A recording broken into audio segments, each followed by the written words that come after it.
Magandang umaga po sa inyong lahat. Purihin po ang Panginoon.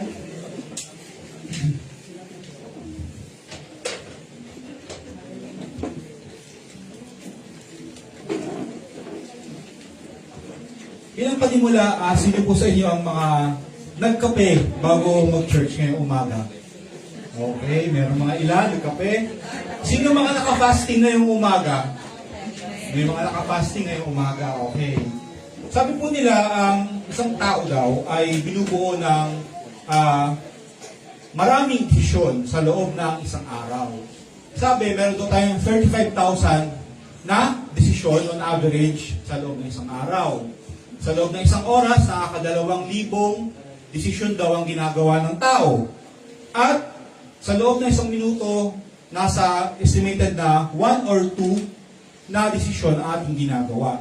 Ngunit ang tanong po, mga kapatid, sa mga desisyon na ito at sa dinami-dami ng desisyon na ginagawa natin araw-araw, ilan sa mga desisyon na ito, una, ang ginagawa natin para sa Panginoon, at ilan ng mga desisyon na ito na ginagawa natin kasama ang ating Panginoon. Naapektuhan po ang mga desisyon ng tao sa iba't ibang bagay. Minsan, naapektuhan tayo ng emosyon natin. Minsan, naapektuhan tayo ng gutom. Minsan, kapag gutom tayo, minsan, magagalitin, madaling mainis yung iba. Minsan naman kapag busog, tila mas madaling magdesisyon. Sabi nga nila, huwag ka daw mag-grocery kapag ikaw ay gutom. Kasi mas malaki daw yung chance na bumili ka ng bumili ng mga unnecessary na bagay. At mawala yung iyong budget na tinatawag. Ang mga lalaki naman daw ay mas risky ang ginagawang mga desisyon kapag sila ay nasa stress. At ang mga babae naman, they tend to go on safer decisions kapag sila naman ay nai-stress. So sabi po yun ng pag-aaral. So ang ating pag-uusapan po ngayon sa umagang ito, ibabahagi ko po sa inyo ay pinamagatang The Architecture of a Yes, 3 Lives That Chose God. So meron po tayong mga halimbawa na mga buhay na pag-uusapan ngayong umagang ito. Mga buhay na pinili nila ang ating Panginoon at sila ay nagdesisyon para sa ating Panginoon. Tayo pong lahat ay tumayo at basahin po natin ang salita ng Diyos na matatagpuan sa Luke 9:23. Then he said to the crowd, "If any of you wants to be my follower, you must give up your own way, take your cross daily, and follow me." So ang Diyos po magpapala sa kanyang buhay at banal na salita. Maaari na po tayong umupo. Ang mga buhay po na ating pag-uusapan, una ay si Abraham, ikalawa ay si Joseph, at yung sinful woman na may alabaster jar na matatagpuan po natin sa Lucas. Una po nating pag-usapan si Abraham. Si Abraham had the faith to live. Bago po natin pag-usapan yung kanyang mga suliranin na kinaharap, bago po niya piliin ang tuluyan ng ating Panginoon, ano nga po ba yung background ni Abraham? So, review lamang po ito. So, bago po niya piliin ang ating Panginoon, makikita natin, siya po ay anak ni Terah. At sa kanya po talaga nagsimula yung faith at ang bayan ng Israel.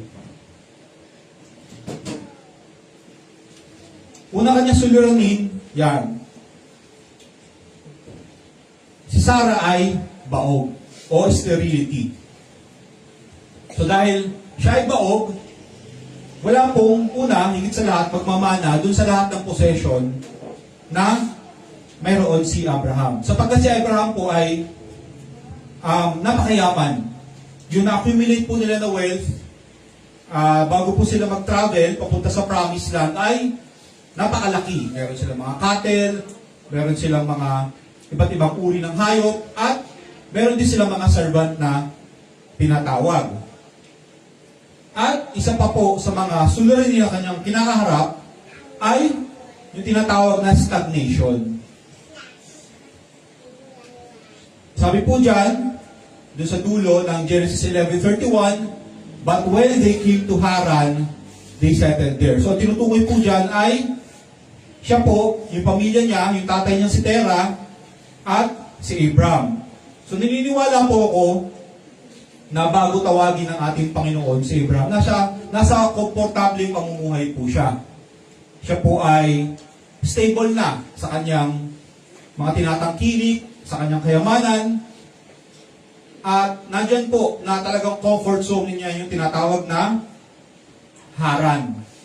Pero siya po ay tumugon sa panawagan ng ating Panginoon. Napakasimple lamang po ng naging tugon ni Abraham nung siya po ay tawagin ng Panginoon sa Genesis 12. Sabi po dyan, so Abraham went as the Lord told him. Simple lang. Hindi po siya nagdahilan. Hindi niya sinabi na, Lord, I will go if, halimbawa, if you will grant me powers. O kaya, Lord, I will go if you will bless my family first. Minsan tinatawag din po tayo ng Panginoon sa ating buhay.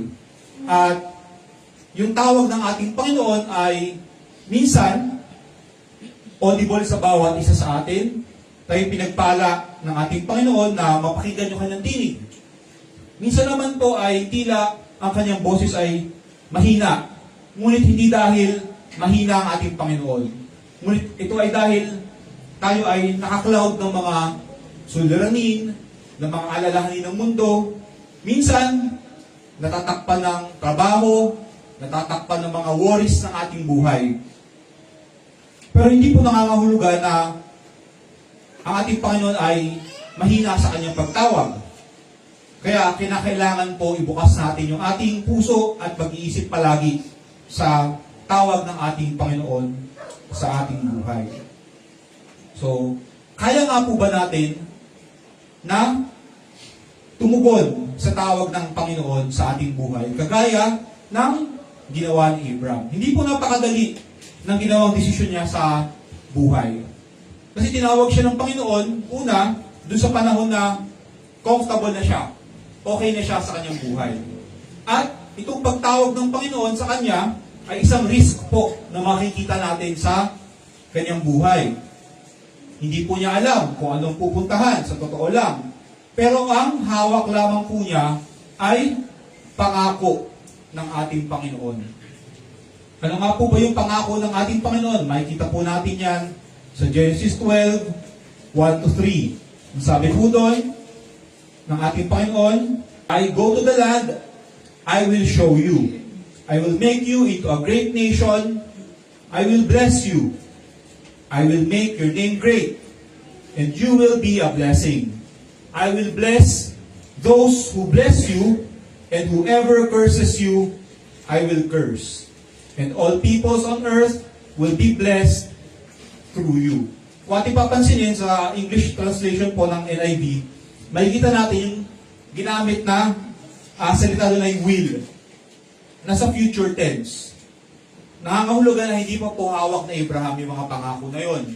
Ongoing pa po at ito po ay mangyayari pa lamang po sa hinaharap. Pero, ang nakakatuwang isipin, humakbang agad si Abraham. Sa kabila ng uncertainty, sa kabila ng pag-step out niya sa comfort zone, humakbang po siya sa tawag ng ating Panginoon. Siya po ay nagtiwala sa ating Panginoon kahit na siya ay papunta sa isang foreign land. Di ba yung promised land na tinatawag, foreign po yun sa kanya eh. Wala po pong Israelite o wala pang kahit sino sa kanila ang nakatungtong doon. At si Abraham po, willing po siyang mamuhay sa mga tent, from tent to tent, places to places, para lamang po tumugon sa tawag ng ating Panginoon. Kasi sabi nga po yan, di ba, sa Hebrews 11:8, yan, by faith, Abraham when called to go to a place he would later receive as his inheritance, obeyed and went even though he did not know where he was going. So paano nga po ba pinili ni Abraham ang ating Panginoon? Ito po ay makikita natin sa kanyang obedience o pagsunod. Naniniwala po ako na ang obedience po ay kinakailangan ng pananampalataya, kinakailangan ng pagmamahal, at higit sa lahat, kinakailangan ng paggawa. So pagmamahal, pananampalataya, at paggawa. Nung tinawag po ng ating Panginoon si Abraham para mag-travel, para magtungo sa promised land, hindi po niya naramdaman lang yung faith. Hindi po isang feel-good experience lang to para sa kanya. Ang ginawa po niya ay nag-alsabalutan siya, sinama niya ang kanyang pamilya at sila ay naglakbay. So ganun po ang pananampalataya na may pagsunod. May kasama po ito dapat nagawa. Hindi lamang po puso, hindi lamang po isip. Tayo po ay dapat kumikilos sa tawag ng ating Panginoon sa ating buhay. Ang tanong po, mayroon po bang hinihingi ang ating Panginoon o nais po ba ng ating Panginoon na mag-move tayo? Hindi naman po kinakailangan kaparehas sa Abraham na mag-move from a place to another place. Marahil, tinatawag ka ng Panginoon para umalis sa comfort zone mo at mag-step into sa promise niya. Halimbawa, comfort zone mo na ang trabaho mo.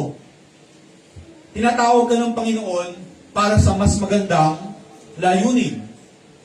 Halimbawa, comfort zone mo na yung group of friends na meron ka. Pero, tinatawag ka ng Panginoon para i-expand pa yung circle mo at mag-share pa ng salita ng Diyos sa iyong kapwa. Ang tanong po ay, tutugon po ba tayo? Willing po ba tayong umalis doon sa comfort zone natin para sa ating Panginoon? Sunod po na kwento ay si Joseph. Bilang background po, ay si Joseph po ay isinilang ni Israel nung siya ay matanda na. At dahil po, o isa na rin po sa dahilan, kaya gustong-gusto siya ni Israel.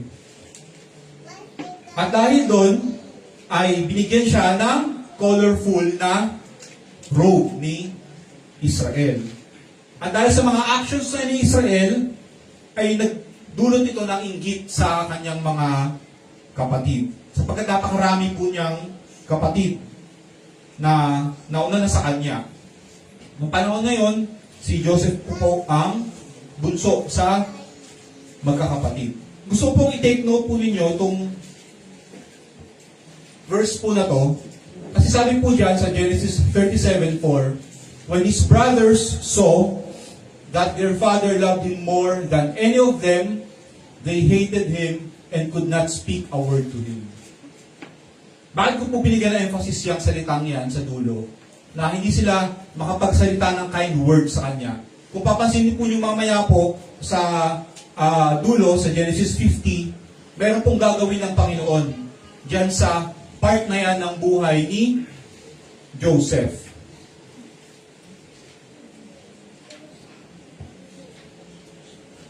So kahit po sa kabila ng mga suliranin na kinakaharap ni Joseph, pagkatapos po niyan, di ba alam naman po natin na siya po ay pinagkasunduang patayin ng kanyang mga kapatid. Pero sa halip na siya ay patayin, siya po ay pinagbenta na lamang. Isang Midianite at siya ay dinala ng Panginoon o dinala ng Midianite na yon sa Egypt.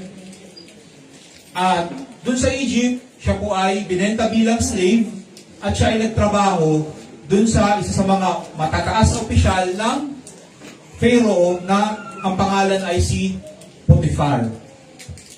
At si Joseph, pinagpala pa rin po siya ng ating Panginoon doon sa house ng Egyptian master niya na si Potiphar. So makikita po natin talagang ang Panginoon, sinasamahan po niya si Joseph. At kahit sa kabila ng mga suliranin na kanyang dinadanas, kahit po siya ay napagplanuhan ng masama ng kanyang mga kapatid, ay nandun pa rin po ang pagsama ng Diyos at pagpapala sa kanyang buhay. Nakita po natin kung talagang nasa atin ng Diyos, kung tayo sinasamahan ng Panginoon sa ating buhay, kahit po anong gawin ng ating kapwa, kahit anong plano, kahit anong scheme na gawin nila laban sa atin, hindi po ito magpo-prosper. Sapagkat mas makapangyarihan ang Diyos na nagtakda na ng mga mabubuting bagay sa bawat isa sa atin, at siya ay may plano po na mabuti para sa bawat isa sa atin. Nakita po natin na evident po ito dun sa nangyari kay Joseph, na sa kabila ng lahat, pinagpapala po rin po siya ng ating Panginoon. Hindi po dahil magaling si Joseph. Hindi po ito dahil sa lakas at wisdom na pinagkaloob kay Joseph, kundi dahil po ito sa kapangyarihan ng ating Panginoon at sa pagsama niya sa buhay ng kanyang lingkod na ito. Makikita natin, hindi po natatapos doon yung problema ni Joseph. So siya po ay napagbintangan na ng rape nung asawa ni Potiphar. Kasi alam naman po natin, si Joseph, bukod sa wisdom na binigay ng ating Panginoon, at sa bukod sa mga skill na meron siya, si Joseph po ay magandang lalaki. So naniniwala ako ang mga anak ng Diyos talaga mga magaganda at mga gwapong mga tao yan At amen, salamat po. Yan. At yan po ay hindi lamang po physically, kundi sa puso ng bawat isa sa atin, tayo po ay nakikita ang Panginoon sa ating buhay. Kaya yun po, pinagnasaan po siya. At siya po ay nakulong. So sa kanyang pagkakakulong, nandyan po na hindi po sumuko pa rin si Joseph doon sa binigay ng Panginoon sa kanya na mga promises sa kanyang buhay. So makikita natin, nagmanifest pa rin po ang kapangyarihan ng ating Panginoon kay Joseph.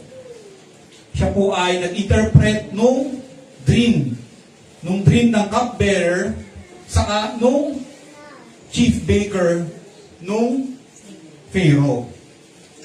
So, kung isipin po natin, ikaw, kung ilalagay mo yung sarili mo sa sitwasyon ni Joseph, iniwan ka o pinagkaisahan ka ng mga kapatid mo. Ipinagbenta ka bilang slave sa isang lugar na hindi mo alam, unknown sa'yo. Pagkatapos nun, nagtrabaho pa rin na maayos dahil mahal mo ang Panginoon. Pero hindi pa pala tapos doon yung problema mo. So napagbintangan ka naman ngayon na gumawa ka ng masama at ikaw ay nakulong. Marahil sa iba po, tapos na yung kanilang journey. Titingnan nila to as endpoint na ng kanilang buhay. Pwede nilang sisihin ang Diyos sapagkat sa kabila ng kanilang ginagawang mabuti, tila hinahabol pa rin sila ng malas. Pero kung ating titingnan si Joseph po, he refused to become a victim. Inalis po niya yung tinatawag na victim mindset sa kanyang buhay. At niyakap po niya at mas nanampalataya po siya sa pangako ng Diyos sa kanyang buhay.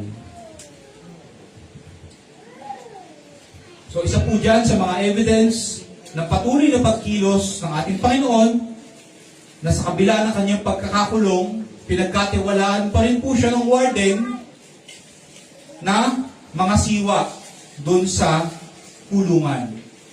At sabi diyan, he paid no attention to anything under Joseph's care.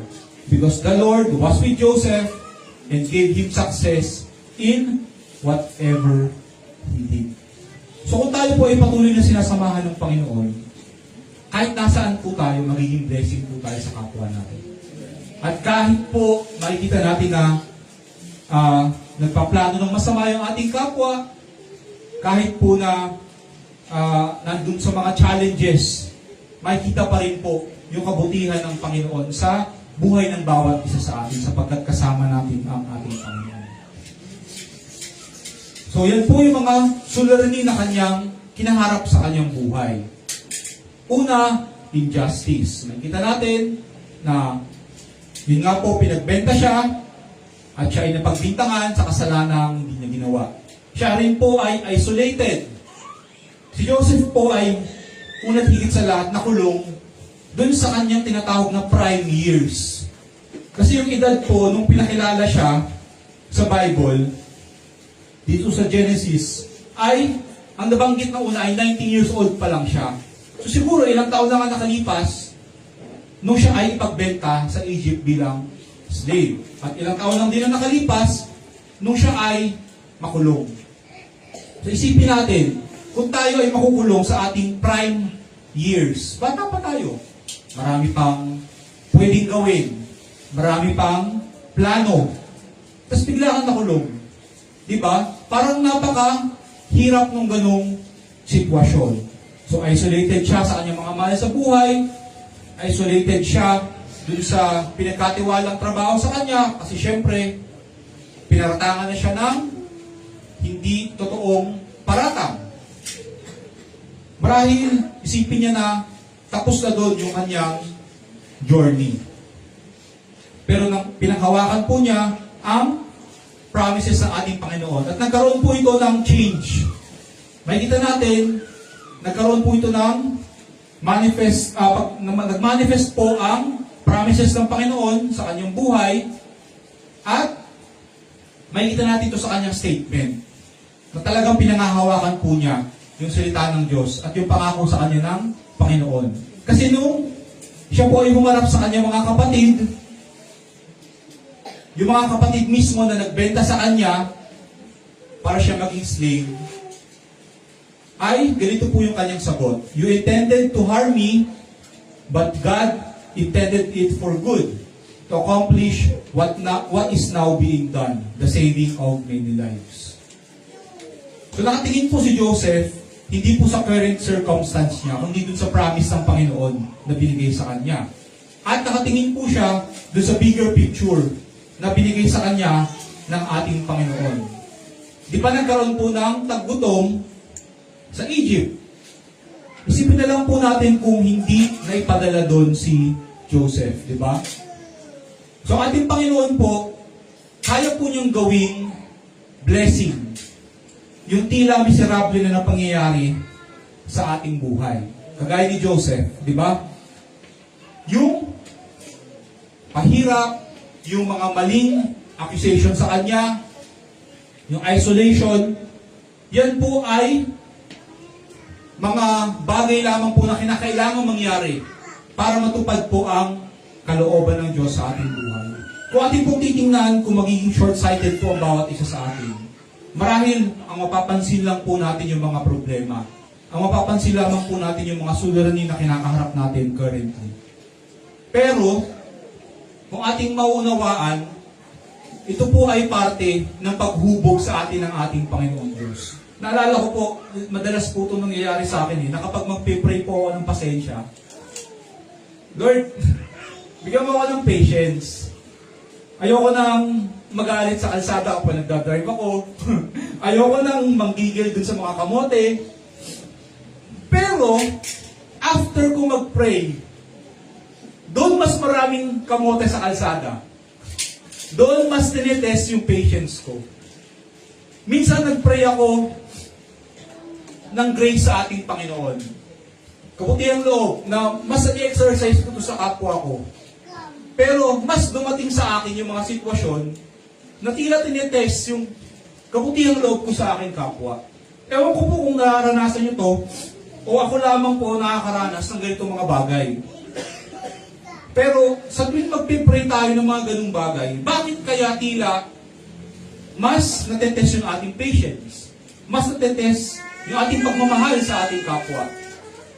Kasi po, binibigyan po tayo ng Panginoon ng mga chances para i-exhibit yung kabutihan na ibinigay niya sa atin. Alam naman po natin na hindi tayo maaaring magbigay ng bagay na wala tayo.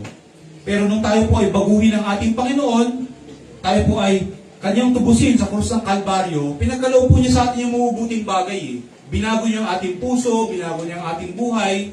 Kaya po, nakakapagbigay po tayo ng pagmamahal, nagiging mas pasensyoso po tayo, pero kung sa atin lamang pong kalakasan, wala po talaga tayong magagawa. Naturally, alam naman po natin na wala po tayo ng mga mabubuting bagay na yun kung wala ang ating Panginoon. Kaya po, kung ating babalikan, yung nangyari po kay Joseph, ay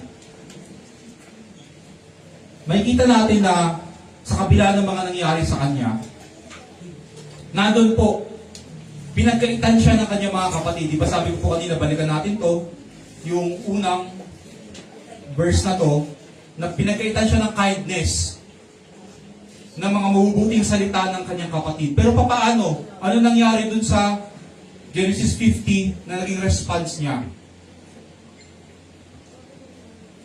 Una, sabi po niya, inassure niya yung kanyang mga kapatid na humarap sa kanya, don't be afraid. Am I in place of God? So sabi niya, parang sinasabi niya dito, huwag kayong matakot. Di ba sabi ng Panginoon, vengeance is mine. So, hindi siya maghihiganti sa kanyang mga kapatid sa kabila ng kanilang ginawa. Ikalawa, yan nga po, makikita natin na isa sa mga evidence ay nag-extend siya ng pagpapatawad at pangunawa dun sa kanyang mga kapatid. At tiningnan po niya na yun ay plano ng Panginoon na mangyari. Na yun, hirap na kanyang dinanas ay para po sa ikaliligtas ng sambahayan ng ating Panginoon. And later on, makikita po natin na yun po, doon po nagsimula yung bayan ng Israel sa kanilang pagdami sa Egypt. At ito po, makikita po natin dyan, Joseph assures them of his extended goodness, forgiveness to them. At sabi diyan sa Genesis 50:21, so then don't be afraid, I will provide for you and your children. He assured them and spoke kindly to them. Sa sanlibutan po, may kasabihan na hindi mo maibibigay ang isang bagay na wala ka. Pero pinakita po dito sa pamamagitan ng buhay ni Joseph, na sa pamamagitan ng Panginoon, yung kabutihan na binigay sa kanya ng ating Panginoon, kahit ito ay pinagkait sa kanya ng kanyang mga kapatid, ay naibahagi pa rin po niya sa kanyang mga kapatid. Sa pamamagitan po ng kapangyarihan, ng biyaya at awa ng Panginoon sa kanyang buhay. So kung maaaring isipin natin po na meron tayong kagalit na tila mahirap patawarin. O kaya meron po tayong sama ng loob sa isang dating mahal sa buhay, o kaya ka-close na kaibigan, o kaya tila mahirap magpatawad. Hingin lamang po natin sa ating Panginoon ang pagpapatawad, ang pagmamahal, ang pasensya, at ipagkakaloob po niya ito sa ating mga buhay. Nang sa gayon, ito po ay ma-share po natin. Sapagkat, yun nga po, kung sa ating sariling kakayanan, kung sa ating sariling lakas ay hindi po natin ito magagawa. So hope is believing that God is using the pit to prepare you for the palace. So meron pong hope na taglay si Joseph. At yung mga nangyari po sa kanya, yung pag-accuse sa kanya, pagkakabilanggo niya, yun po ay preparation lamang po dun sa kanyang position na tinatawag na governor of Egypt. So ang tanong po dito, kung tayo po ay malalagay sa mga ganong sitwasyon, tayo po ba ay willing lang i-take yung blessing o yung tinatawag na palace o palasyo? O willing po ba tayong pagdaanan din yung paghuhubog ng karakter natin sa pamamagitan ng mga trials, tribulation sa ating buhay? Mahirap po talagang tanggapin minsan yung mga pagsubok. Pero kung ating papairalin yung pagtitiwala sa ating Panginoon, makikita po natin na yung mga pagsubok na yun ay parte ng proseso. At ito po ay humuhubog lamang po sa ating pagkatao. Tayo po ay sinishape ng ating Panginoon ayon sa kanyang nais sa ating buhay. Sabi nga po sa James 1, 2 to 3, magalak kayo kapag kayo'y dumaranas ng iba't ibang uri ng pagsubok. Dapat niyong malaman na nagiging matatag ang inyong pananampalataya sa pamamagitan ng mga pagsubok. So yun po yung tinatawag na binibigyan tayo ng ating Panginoon ng mga avenue para i-exercise yung ating faith sa Kanya at ipakita kung ano nga po ba talaga tayo.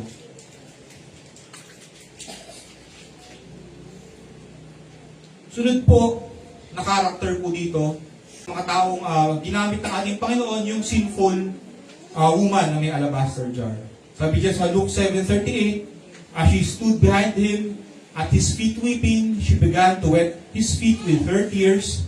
Then she wiped them with her hair, kissed them, and poured perfume on them. So, sinful woman, the love to surrender. So, makikita po natin yung kanyang pag-ibig sa ating Panginoon. Sino nga po ba itong sinful woman na tinatawag na to? Sa Luke 7:36 to 50, siya po ay dinescribe as a woman who lived a sinful life. So, siya po ay spiritually bankrupt, makikita natin, at socially undesirable. Ayaw sa kanya ng mga tao sa paligid niya. So, yan po yung mga dalawang suliranin na kanyang kinakaharap. Shame at social exclusion. Ano po ba yan? Yung social exclusion. So, yun nga po, iniiwasan siya ng mga tao dahil sa mga past choices niya. So, marahil may mga desisyon siya, may mga bagay siya nagawa in the past na nagbunga ng mga mali sa kanyang buhay. Kaya yan po, iniiwasan siya ng mga tao. Tila ayaw makahalubilo sa kanya ng mga tao. So, paano nga po ba pinili nung sinful woman ang ating Panginoon? Yan po ay sa tinatawag na vulnerability. So, hinayaan po niya na maging exposed siya, binaba po niya yung guard niya para makapunta sa ating Panginoon. Isipin po natin, ano po ba yung sitwasyon niya? So, siya po ay isang babae na tila kinakaayawan ng lahat. Wala naman po siyang sakit na nakakahawa, pero parang ganun na po yung treatment sa kanya. Ayaw po siyang lapitan, ayaw makahalubilo sa kanya yung mga tao. Pero nagpunta po siya dun sa lugar, dun sa bahay ng Pharisee, para lamang po makatagpo ang ating Panginoon.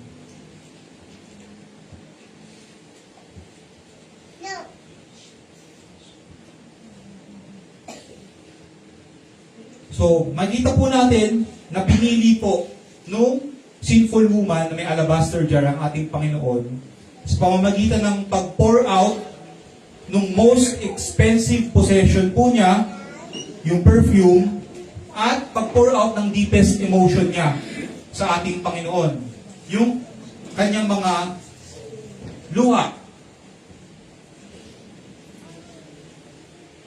So makikita po natin dyan sa Romans 12:1, therefore I urge you, brothers and sisters, in view of God's mercy, to offer your bodies as living sacrifice, holy and pleasing to God.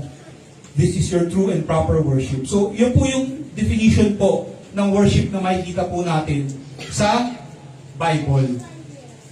So hindi lamang po ito limited sa pagkanta tuwing linggo o sa pagkanta kapag nais nating awitan ng ating Panginoon. Ang worship po ay makikita po sa pamamagitan ng ating buhay. Papaano po ba natin ipinapamuhay simula Lunes hanggang Sabado yung ating buhay? Kasi minsan, nakakalungkot isipin, linggo lang minsan ang akala ng mga tao na worship nila sa ating Panginoon. Kapag kakanta, kapag sasayaw sa Panginoon, kapag tutugtog, pero mas interested po ang ating Panginoon dun sa ating buhay. Dun sa kung paano natin ipapamuhay yung mga araw natin kapag tayo ay nasa mundo. Kung paano po natin ipapakita yung ating pananampalataya sa pamamagitan ng ating mga kilos.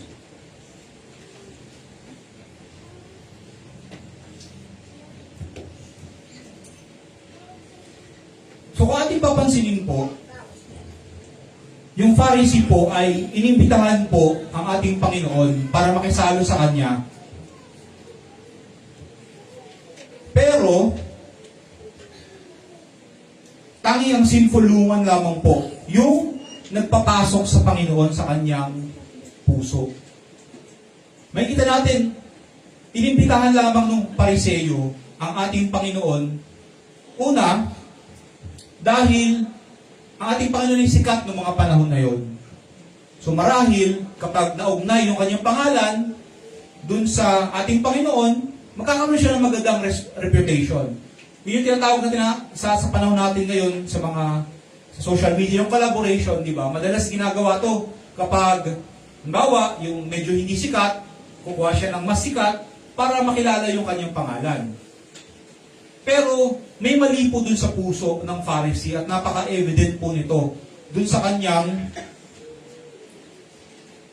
pakikitungo sa ating Panginoon. Sapagkat nung lumapit po yung sinful woman, di ba, makikita natin, ganyan yung reaction niya. If this man were a prophet, he would know who is touching him and what kind of woman she is. So yun po yung sabi niya. Una, may mali po dito, makikita natin, propeta lamang po yung tingin niya sa ating Panginoon. At may doubt pa doon sa kanyang statement. Ikalawa, meron po siyang tinatawag na pag-judge doon sa woman na nagbigay ng most expensive possession niya para sa ating Panginoon, una, at nag-pour out ng kanyang emosyon at pagmamahal sa ating Panginoon. So may mali po sa puso nung Pharisee. So the Pharisee may have invited Jesus to his house, but only this woman, the sinful woman, let Jesus in her heart. So makikita po natin yung kaibahan nung dalawang karakter na to na nabanggit sa sitwasyon na yan. So ano nga po ba yung isa pang resulta ng maling puso nung Pharisee? Diba? Sabi ng ating Panginoon doon sa Luke 7:44. Kasi ang ating Panginoon ay all-knowing, nabasa niya yung puso.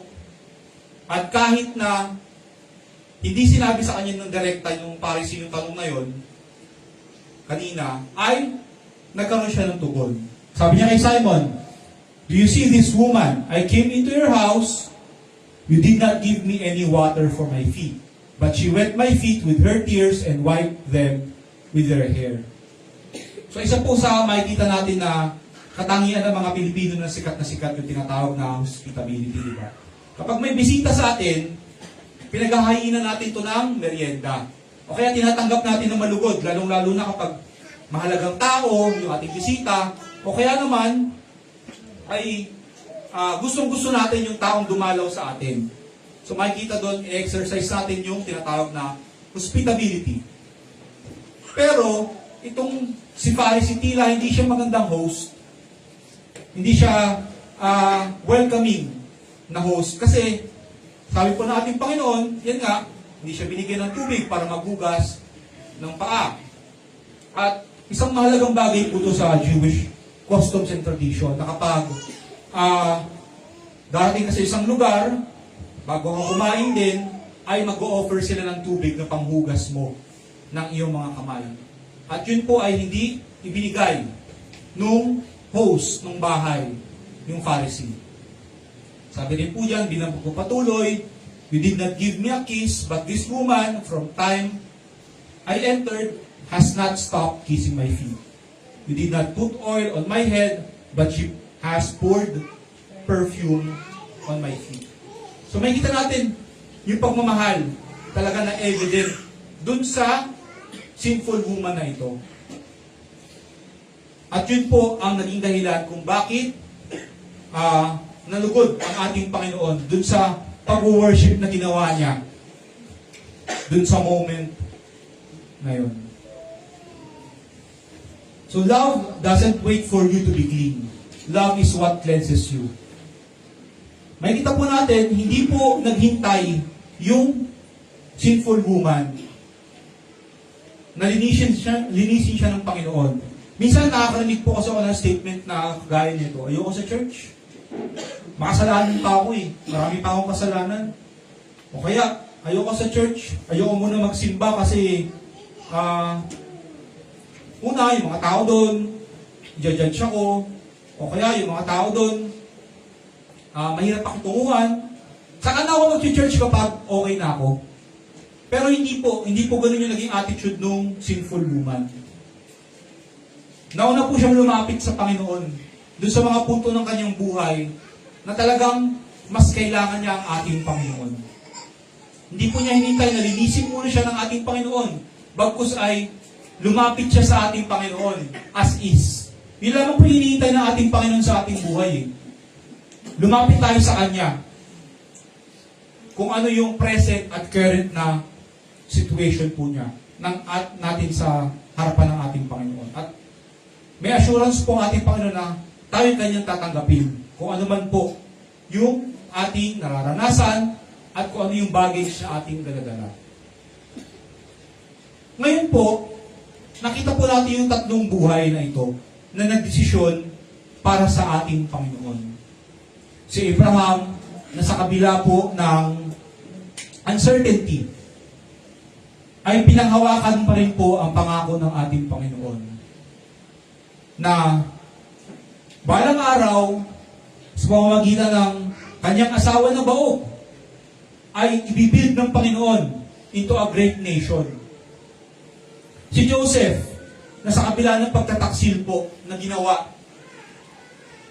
ng kanyang mga kapatid sa kanya, at sa kabila po ng injustice na kanyang naranasan sapagkat siya po ay naparatangan ng mali, dinala po niya yung cross na tinatawag. Dinala po niya yung burden na yon. Hindi para magtanim ng sama ng loob. Bagkus ay naunawaan po niya na ang lahat ng yun ay parte ng plano ng ating Panginoon sa kanyang buhay. Mas malaking picture na yun po ay yung pagliligtas ng ating Panginoon sa kanyang sambahayan. At ito po, ang sinful woman na makikita po natin, di ba? Na ibinigay po yung kanyang most precious possession. Minsan po kasi sa ating buhay, pilit nating niyayakap yung mga most precious possession natin, ayaw natin ibigay kay Lord. Tinatanong pa natin sa buhay natin kung worth it ba to na ibigay sa ating Panginoon. Pero ito po, minsan tinatawag tayo ng ating Panginoon na isuko sa Kanyang lahat. At nasa atin po, kung tayo po ay tutugon sa Kanya. What is one step of obedience you've been delaying? Kagaya ni Abraham, hindi po siya nagpatumpik-tumpik. Abraham simply went. Will you choose to trust God's hand even when you can't see His face? Kagaya po ni Joseph, na napagmalupitan ng kapatid, nakulong, nagtiwala pa rin po siya sa Panginoon sa kabila ng mga masasamang circumstance na nangyari sa kanya. Will you break the jar of your pride and pour out your heart to Jesus?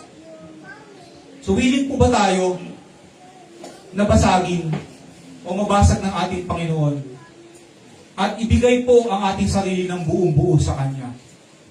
Walang pagtatago, walang tinatawag na pretension.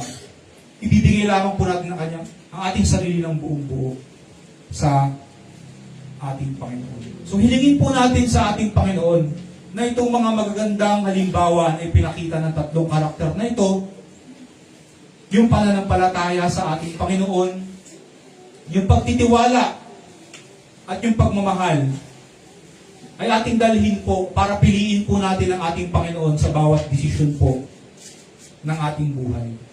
Tayo po'y manalangin sa ating Panginoon. Panginoon, nagpapasalamat po kami sa mga paalala na ito na pinagkaloob po ninyo sa bawat isa sa amin. Pinupuri ka po namin, pinapasalamatan sapagkat nasulat po, Panginoon, ang mga historical accounts na to na nangyari, Panginoon, sa mga totoong tao, sa mga lingkod mo. Hindi para maging isang kwento lamang, Panginoon, kung hindi maging aral sa bawat isa sa amin.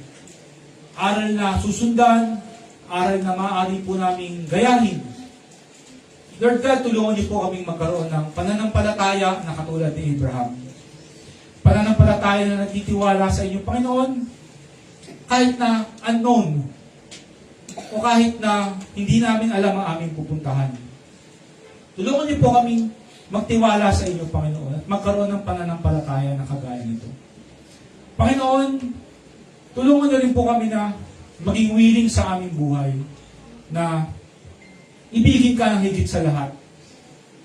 Tulungan niyo po kami na maisuko, Panginoon, kung ano yung mga bagay na pinapasuko mo sa aming buhay. Panginoon, sa iyong pagkatok sa aming mga puso, aming pag-iisip, naniniwala ko na nag-reveal ang ating Panginoon sa bawat isa sa atin. Panginoon, bigyan niyo po kami ng lakas para piliin ka sa aming buhay, makalakad ayon sa iyong kalooban, at patuloy na saliksikin, Panginoon, ang iyong nais sa aming mga buhay. Panginoon, nagpapasalamat po kami sa iyong patuloy na pagsama at sa iyong patuloy na pagpapala sa amin, at tulungan niyo po kami sa aming pamumuhay na ito, sa mga darating na araw ng sanlibuong ito. Gabayan niyo po kami, at tulungan niyo po na magbunga sa amin ang mga salita na aming napakinggan. Pinupuri ka namin, sinasamba, tinataas, ang pangalan ni Jesus.